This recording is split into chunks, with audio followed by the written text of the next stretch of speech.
Hürmetli vatandaşım, leksiyen davamlaştırırız leksiyemizde. Tinchlikperverlik ahırlaştı mı? Mavzu bunda.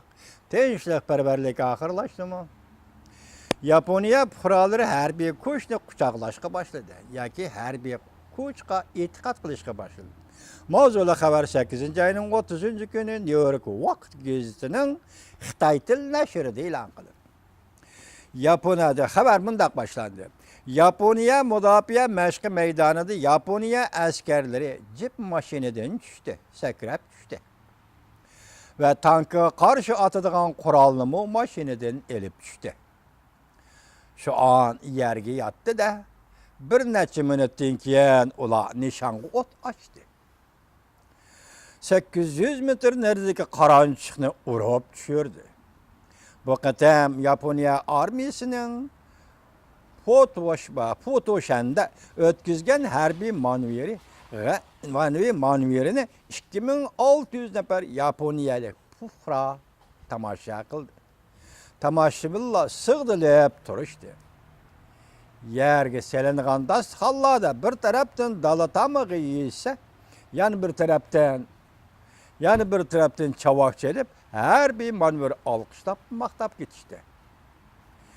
İkinci Dünya urushi oxirlashgandan keyin hozirgi tinchlikparvarlik Yaponiya millatining o'rtaq tonishi va prinsip bo'lib kelgan. Yaponiya Amerikaning 4 kişi ostida urushdan voz kechish. Yaponiya Amerikaning 4 kişi ostida harbiy manevrini olqishlab maqtab ketishdi. İkinci Dünya oxirlashgandan keyin hozirgacha tinchlikparvarlik Yaponiya millatining o'rtaq tonishi va prinsipi bo'lib kelgan. Yaponiya Amerikaning 4 kişi ostida urushdan voz kechish modellarini asosiy qonunga kirgizgan. Alomatlar ko'rsatdiki, jamoat tinchlikparvarlikni ilgari surish, qo'g'dinish qismlarining pozitsiyasida o'zgarish ko'rilishga başlaydi.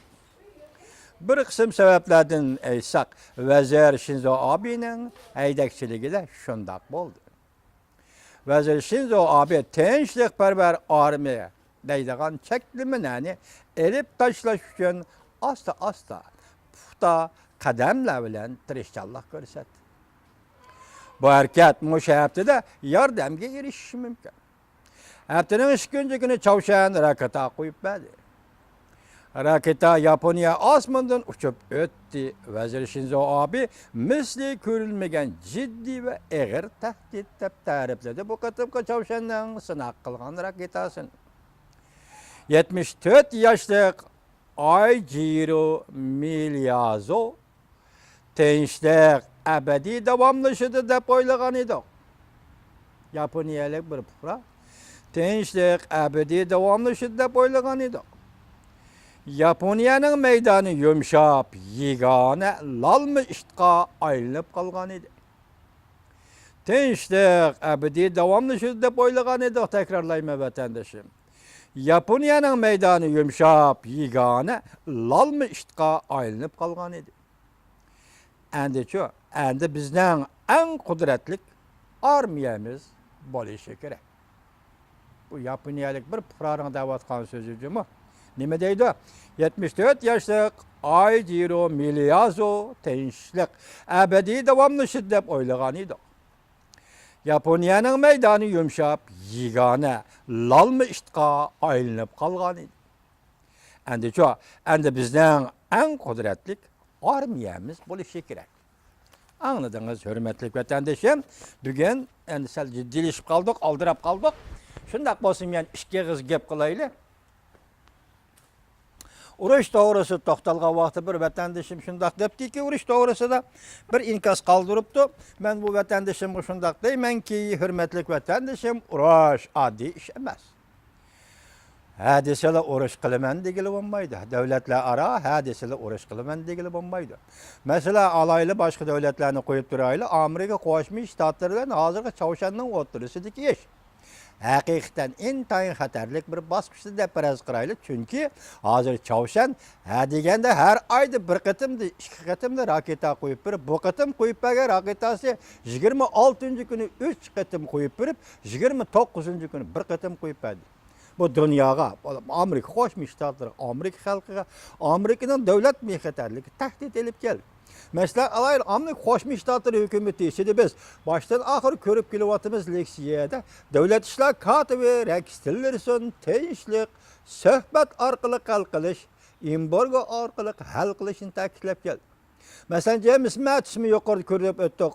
Prezident Trump'ning atrofida generallar hargiz Chavshanga urush qilaylik deb taklif bermaydi. Demak, Davlat Mudofaa ministri James Mattis apandimi Chavshan masalasini tinch yo'lda hal qilaylik. Biroq Prezident Trump ikki qo'lliq siyosat tutdi deb kelyapmiz sizga. Vatandoshlarlik siyosat deganda nima deydi? Biri bugun yolqin, o't yolqini va g'azab oldiga duch kelding Chavshan dedi. Qaysini tanlab olasan dedi. Qaysini tanlab olasan dedi. Biz tinch yo'lda hal qilishga yo'l ochamiz dedi. Agar tinch yo'lda hal qilish qo'shilmasang, u vaqtda har qanday tanlash ustal ustida dedi.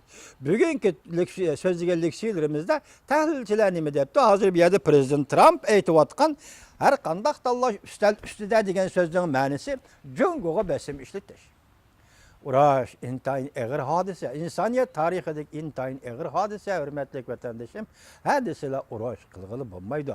Masalan, alayli Amerika Qo'shma Shtatlari Oqsaroyda yuqori darajalik maslahatchi bo'lgan Steve Bannon apandi 7-ayning 8-ayning 18-kuni Oqsaroydan ayrilib chiqib ketganda, yerdagi yerlik bir jurnalga bergan intervyu yoki ziyoratida so'zlagan so'zda nima dedi?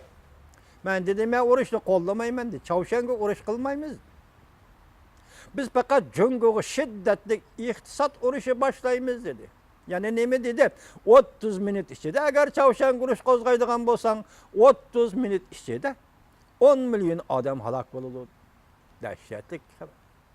Steve Bannon shunga Chavshanga urush etish qarishtirib, bu aqldamon odam, bu maslahatchi odam, shundaqla ba'zilar o'ngchi dedi. Kim bo'lishdan qat'iy nazar bu odamni men qo'llayman. Steve Bannon apandini nima dedi? Jungoga shiddatli iqtisod urush qo'zg'ash kerak dedi.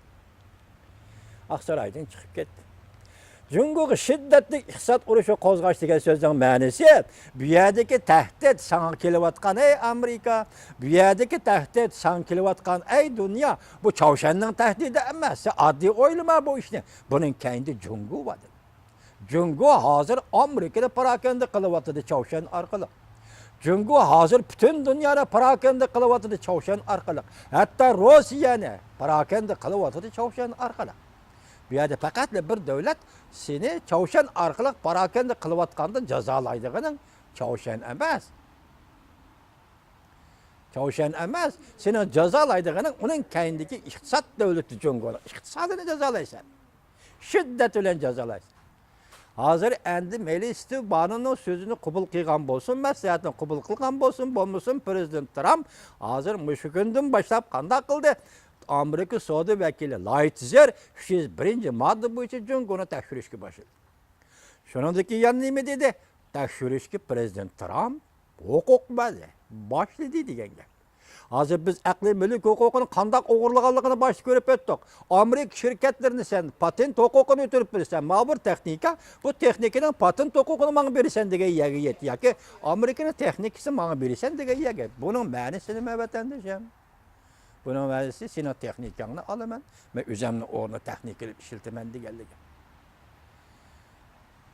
Hozir Amerika Jungo o'rtasiga savdo munosabatlari bo'lsin, mayli Chavshan bilan urush, u boshqa munosabatlar bo'lsin, hammasiga tafsiliy nazar og'dirib keldigan bo'lsak, shu narsa siz bilan bizga ayanki, bu urush degan so'zning o'zi ham g'alaba qilish, ham mag'lub bo'lishdan iborat imkoniyat ichilik, mumkinlik ichidagi narsa. Şunu bir yerde biri urushda g'alaba qilamanmi deydi, birisi urushda men mag'lub bo'lishim mumkin deb hisoblaydi. Chunki urush shuna imkoniyat ichidagi narsa. Shuni bir yerde Prezident Trumpning ham sen bilan suhbatlashaman degani bu imkoniyat ichidagi ish. Ham sana nisbatan men hozir har qanday tanlashni ustiga qo'ydim degani bu imkoniyat ichidagi ish. Şuna hə deseler oturuğa çıkıp mesela böyle uruş kılattım diyen sözünün özü eğer gap vatandaşım, eğer iş bu uruş diye. Mesela ötken taşıvetli kanı Hindistan kalbi kıldı dedik. Her cihette Hindistan kalbi kıldı. Hindistan bilen cüngü oturup sürkülüşte dedik. Ende karayımız ki nemi sebepten tuyuksuz toktap kaldırdı. Yani bir sebep kılıp körüsüzü bulunduğunu cüngünün içki kısmı da hazır. Ahval başka şey. Bu 2-3 gün içinde Reis Xi Jinping özünün etrafındaki yani çünkü Kompartiyası Merkezi Hərbi İşlər Komitetinin için 10 nefer generalını emelden kaldırdı. Bunun içinde en halkılık adamlar mesela ikinci orunda Reis Xi Jinping'den kalsıla Hərbi Komitetinin reisi Mao reisinin üstüge elip atkan reisinin üstüge elip atkan Reis Xi Jinping'den kalsıla ikinci orundaki adam hizmette elip taşlandı. Mesela Deniz Armiyası'nın kumandanı Wu Xingli bu elip taşlandı. Bu şundakla kurguluk armiyanın mı ya ki ştab başlığı memleketlik armiya komiteti armiya Hərbi İşlər Komitetinin siyasi komisarı Yang Jen mı? Yang Jen diyen adam o mu elip taşlandı? Bundak elip taşlaştı. Kurultay 18. gün açıldıgan boldu. 10. ayının 18. gün 19. kurultay açıldıgan boldu. Şunun için boğan aralıkta bu generallarını hərbi adamlarını bu derecede kaldırıp koyuyor. Şengili olmaydı. Çünkü onun içki ahvaldı zaten nim boldu.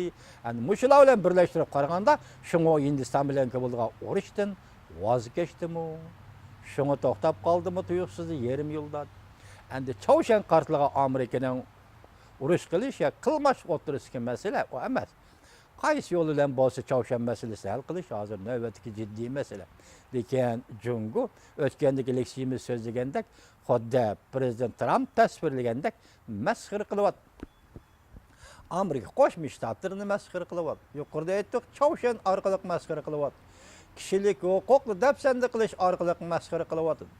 Soda ticaret meselesi Amerika'nın akli mülkünü oğurlaş arkalık mesxir kılıvat. Amerika şirketleri, meblağ sağan şirketlerini teknik ötünüp bir işki mecburlaş arkalık mesxir kılıvat. Demek körenlik bilen Amerika'nın mesxir kılış menimce akıbeti yaxşı netice vermek. Biz yukarıda söz geldiksimiz nime dedik? Derik. Nime dedi? Muşu közde Amerika Qo'shma Shtatlar bilan Cungu o'rtasida yamallashish oshkor bo'ldi. Yoki yamallashning eng oshkori davri mush kuzda boshlanadi deb ko'rsatdi.